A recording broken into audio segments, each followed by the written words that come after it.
આજે આમ આદમી પાર્ટીના નેતા રજની પટેલ આમ આદમી પાર્ટીના કાર્યકરો સાથે સુરત મહાનગરપાલિકાની કચેરીએ પહોંચ્યા હતા, જ્યાં તેમણે વિવિધ રજૂઆતોને લઈને અધિકારીઓને મળવાના હતા, પરંતુ પહેલાંથી જ જે બાઉન્સરો છે તે એસએમસી બહાર ખડકી દેવામાં આવ્યા હતા અને પોલીસ અધિકારી દ્વારા તેમને જતા અટકાવવામાં આવતા મોટી બબાલ થઈને દ્રશ્ય સામે આવ્યા છે। વિગતે વાત કરીએ।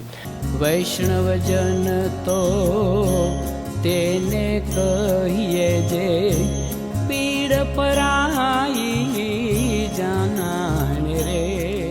નમસ્કાર દર્શક મિત્રો, નવજીવન ન્યૂઝમાં આપનું સ્વાગત છે। હું છું ફૈઝાન। સુરત મહાનગરપાલિકામાં અવારનવાર આમ આદમી પાર્ટીના નેતાઓ વિરોધ પ્રદર્શન કરતા હોય છે, લોકોના મુદ્દાઓને લઈને લડાયક ભૂમિકામાં જોવા મળતા હોય છે। ત્યારે સુરતના આજે મહાનગરપાલિકાની કચેરી બહાર એક અલગ દ્રશ્ય સામે આવ્યા, જેમાં આપ નેતા રજની પટેલ છે તે આમ આદમી પાર્ટીના કાર્યકરોને સાથે રાખીને એક મુદ્દાને લઈને રજૂઆત કરવા માટે જવાના હતા। તે પહેલાં સાર્જન્ટો દ્વારા તેમને અટકાવી લેવામાં આવ્યા, ત્યારબાદ જે પોલીસના અધિકારી છે તેમની સાથે આપ નેતા રજની પટેલની ઉગ્ર બોલાચાલી થઈ। એ સમગ્ર ઘટનાના દ્રશ્ય પણ સામે આવ્યા છે, જેમાં આ મામલો છે તે બીચક્યો છે, બોલાચાલી છે તે જોવા મળી છે। પહેલાં તો એ વિડીયો જુઓ।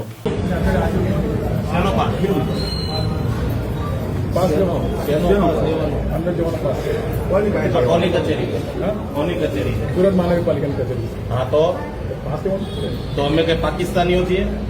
તો હું પાસ પણ અમારા બાપની કચેરીમાં જવામાં અમને રોકવાના? સાહેબ સુરત મહાનગરપાલિકાની કચેરીમાં જતા અમને રોકવાના? તમે કોણ અમને રોકવા વાળા? તમારા બાપુજીની પેઢી છે આ? કોઈને બાપુજી તો કેવી રીતે ના પાડો છો? તમારે પાસ લેવાનું છે, પાસ લેવું। હા તો પણ તો એમ કેમ કહો છો ઉપર કોઈ નહીં જઈએ કે? પાસ લેવાનું, પાસ લેવાનું કોઈને તમે ના પાડો છો કે ઉપર ન જઈએ કે એમ? વાત ફેરવો છો સાહેબ, વાત તમે ફેરવો છો। વાત પાસ લેવું, અમે અમારી કચેરીમાં આવીને અમને ના પાડશો પાસ લેવું, પાસ લેવું તો લેવા જવા દો બધાને। જતા છે ને આટલી બધી પોલીસ એટલો કરવા ઉભી રાખી છે અમે માસ્ટર છે, અમે ઊભા છે કે ભાઈ, માર્શલો તો ભલે ને ઉભા હો, પાસ તો લેવાનું તો એક બાજુ ઉભા રહ્યો, જવા દો બધાને। બિલકુલ ધીમા નથી બોલવાનું, સાહેબ, શાંતિથી વાત કરો બધા। અને સામાન્ય માણસોને ડરાવવાના ધંધા કરો છો એટલે પાસ એને બધાને જવા આ તો કાંઈ વાંધો નહીં, જાઓ ભાઈ, આ જાઓ બધા પાસ લ્યો, જાઓ લ્યો। એટલે અરે કરો પણ અવાજ કરો, કરી બતાવો, કરો અવાજ કરી બતાવો, એ અવાજ ઊંચો કરી બતાવો।